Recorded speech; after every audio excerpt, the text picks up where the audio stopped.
یاد کرنے کا ہے وَإِذْ غَدَوْتَ مِنْ أَهْلِكَ، جب آپ صبح سویرے آ گئے اپنے گھر والوں سے. صبح سویرے جو کام کرنا ہو سویرے اٹھو. اس لیے تو فجر کی نماز اندھیرے میں وقت داخل ہوتے ہی مقرر ہو گئی. وَالصُّبْحِ إِذَا أَسْفَرَ، اور جب جماعت کی ضرورت پیش آئی تو فرمایا روشن کر کے پڑھو تاکہ سب شریک ہو جائے. مسلمانوں کی منڈیاں اور بازار فجر سے پہلے لگتے ہیں.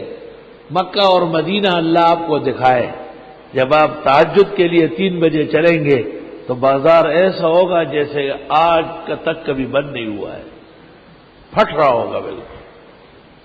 اور جب آپ فجر پڑھ کر کے آئیں گے تو آپ کو پاکستان کے سوئے ہوئے دکاندار یاد آ جائیں گے.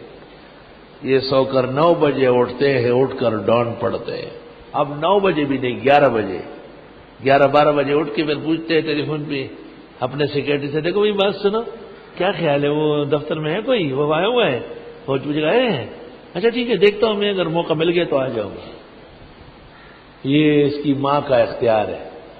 اس دفتر سے یہ 60,000 70,000 سرکاری تنخواہ لیتا ہے، ایسے جیسے اس کے گھر والوں کے اختیارات ہو سارے.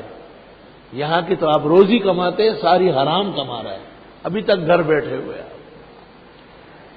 اللہم بارک لامتی فی بکورہا، خدایا برکت دے میری امت کے کاموں میں جب وہ سویرے کرے. جو طلباء، جو حضرات صبح اٹھنے میں دقت محسوس کرتے ہیں وہ اپنی اصلاح کر لیں. رات کا کھانا کم کر لیں، رات کو جاگنا کم کر لیں. صبح فریش تازہ بالکل ہر اعتبار سے چاق و چوبند مومن کو ہونا چاہیے. آپ کبھی جھمائیاں لے رہے ہیں، کبھی گردن گرا رہا ہے. قرآن سے مضمون سیکھو، یاد کرو. جب صبح سویرے نکلے آپ اپنے گھر والوں سے، سویرے گھر سے نکلو.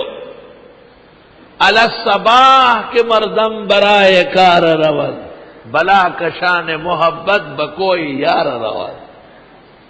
ایک شاعر کہتا ہے صبح سویرے لوگ کاموں کے لیے جا رہے ہیں، ہم اپنے محبوب کی گلی کی طرف جا رہے ہیں. محبوب قرآن ہے اور اس کی گلی احسن العلوم کی گلیاں ہے. وہ کیا محبوبہ ہے جو پیشاب بھی کرے اور پاخانہ بھی کرے، اور وہ کیا محبوبہ ہے کہ آج جوان ہے اور کل ختم ہو جائے گی. وہ مکڑا عبداللہ پماشکو د جہان فخر، وے مکڑا عبداللہ پماشکو د جہان فخر، اوکڑا فخر پاغو چپر سبحان فخر کبھی. نوشیرہ کے عبداللہ استاذ کہتے ہیں کہ دنیا کے مجازی محبوبوں پر فخر نہ کرو، فخر اس محبوب پر کرو جس پر اللہ فخر کرتے ہیں. وَإِذْ غَدَوْتَ مِنْ أَهْلِكَ، یاد کرو جب سویرے نکلنے کے لگے آپ اپنے گھر والوں سے، تو بوّئ المؤمنین، بٹھا رہے تھے مسلمانوں کو مقاعد مورچوں میں ہے للقتال، جہاد کے لیے. واللہ سمیع علیم، اور اللہ سننے جاننے والا ہے.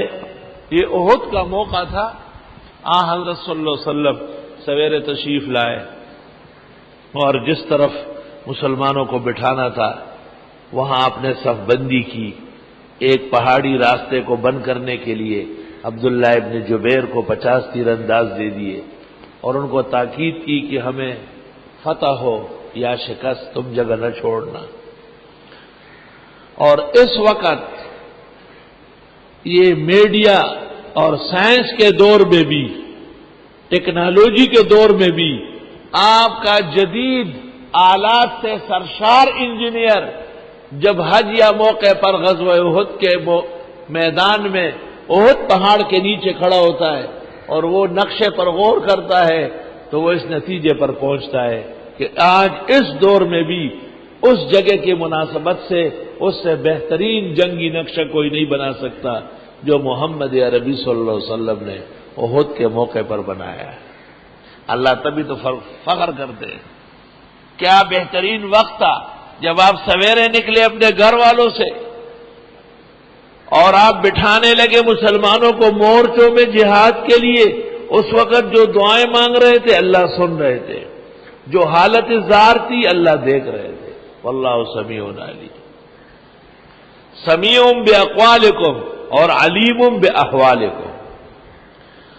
چنانچہ بہت خطرناک موقع تھا، مشرکین تمام قبائل کو جمع کر کے آ رہے تھے اور مسلمان بہت ہی کمزور تھے، تو دو قبیلے تھے، بنو عمر اور بنو سلیمہ۔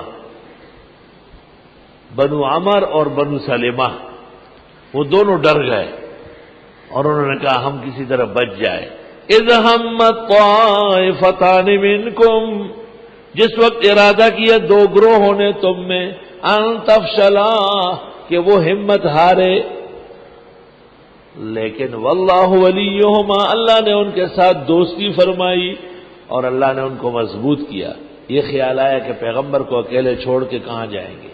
وعلی اللہ فلیتوکل المؤمنون، اور اللہ پر بھروسہ کرنا چاہیے مسلمانوں کو۔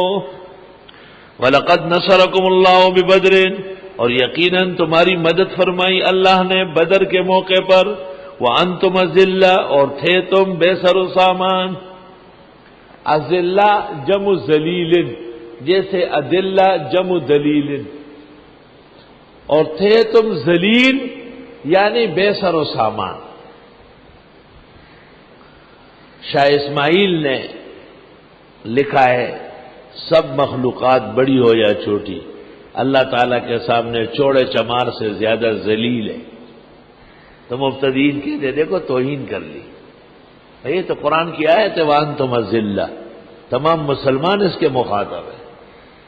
ہم اگر ترجمہ بے سر و سامانی کا کرتے ہیں تو یہ تو ایک ادبی حیثیت ہے، لفظ اذلہ کا معنی تو وہی ہے، وہ تو ذلیل کی جمع ہے، کمزور کو کہتے ہیں۔ فاتقوا اللہ، پس اللہ سے ڈرو، لعلکم تشکرون، تمہیں شکر کرنا چاہیے۔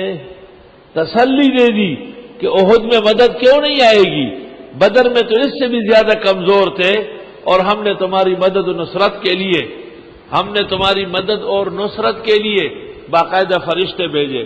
وہ فرشتے کس شان سے آئے تھے آگے چل کر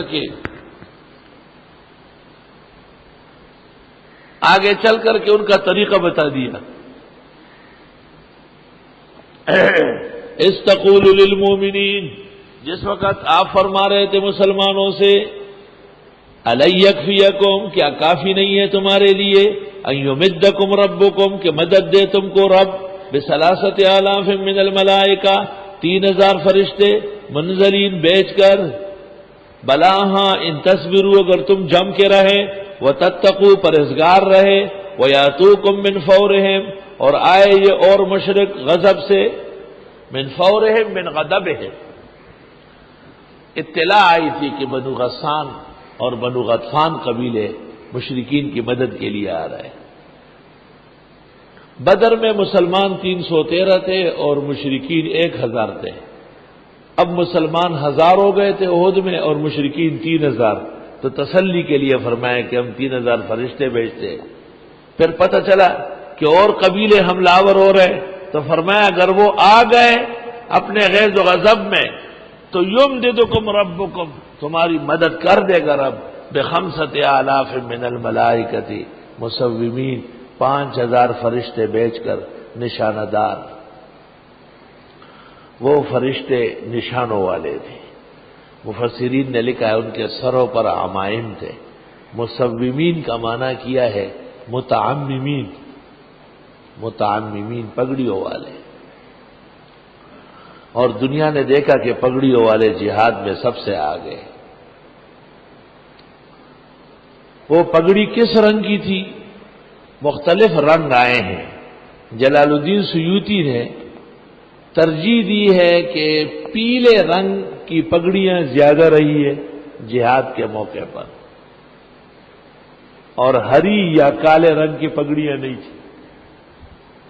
ہری اور کالے رنگ کی پگڑیوں کی جملہ روایات ضعیف ہے میدان جنگ میں، اور ویسے کالی پگڑی فتح مکہ کے موقع پہ ثابت ہے، سرور اور خوشی کی علامت ہے، نہ کہ ماتم کی۔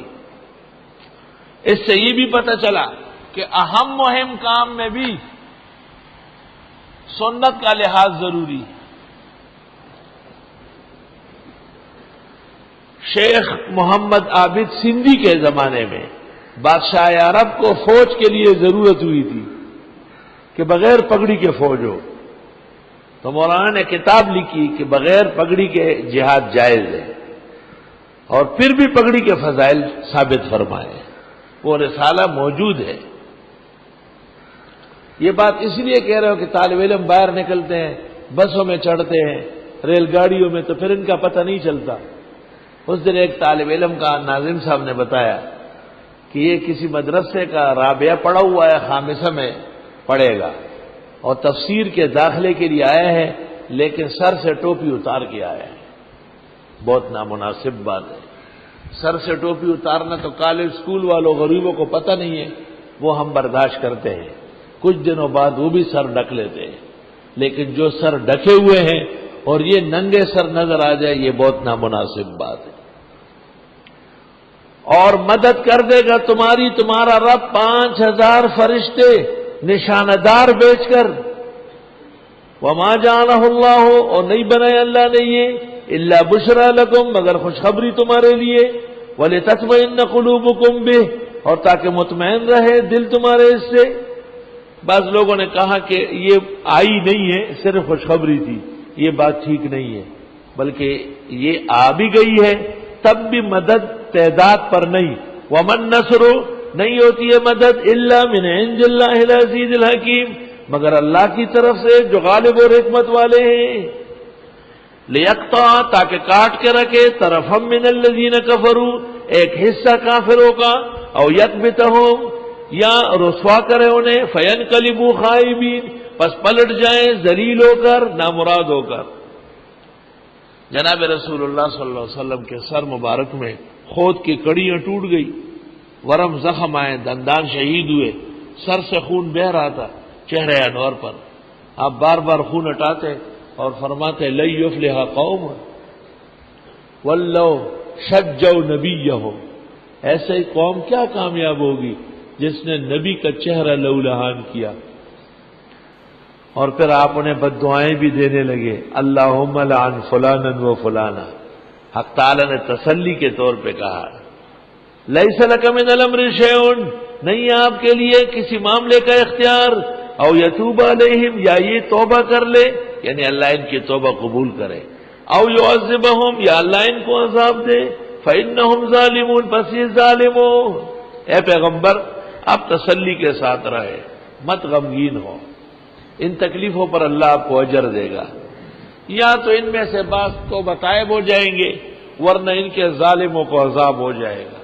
آیت میں اشارہ ہے کہ احد میں مرتکب کفار بعد میں مسلمان ہوئے، چنانچہ خالد بن ولید جو عبداللہ ابن جبیر اور ان کے ساتھیوں کو شہید کرنے آئے تھے، ان کو بھی اللہ تعالیٰ نے اس واقعے کے بعد دولت ایمان سے مشرف فرمایا۔ بھئی جہاد ضروری ہے، اور جہاد کے آداب سمجھنا ضروری ہے۔